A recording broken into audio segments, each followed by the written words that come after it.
A kirgiz Bondár, a szingapúri Nicholas Chun, aztán a makedón Juteski,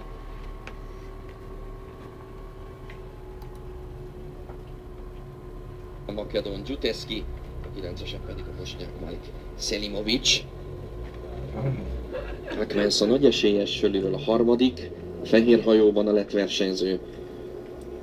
Azt hiszem az a kérdés, hogy mondjuk a lengyel Trendki képes lesz-e megelőzni, vagy megszorítani őt. Tavaly a lengyelek bronzérmesek voltak ebben a számban, nem Trendki indult, hanem Pavel Kaczmarek.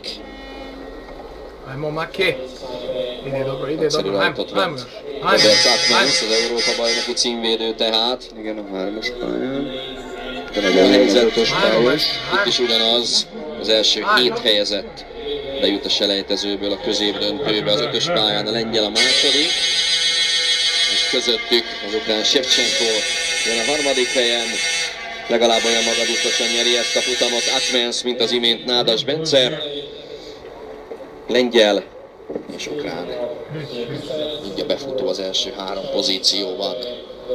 Igen, hát Akmensz azért igazolta, hogy vele mindenképpen számolni kell. Egyértelmű, nagyon jó technikál a levező is. Rápillantunk az időkre is majd, amikor ugye az összes futam lemegy. Azért az előfutamokban még nagy szórás van a tekintetben, hogy ki mennyire nyomja igazából.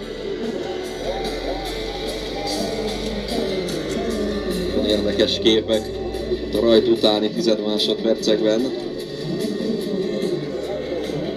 Lehet jól látni, hogy hosszan szépen kiforog.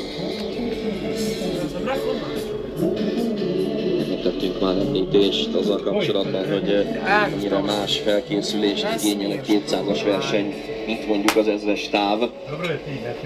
Egyértelműen specializálódni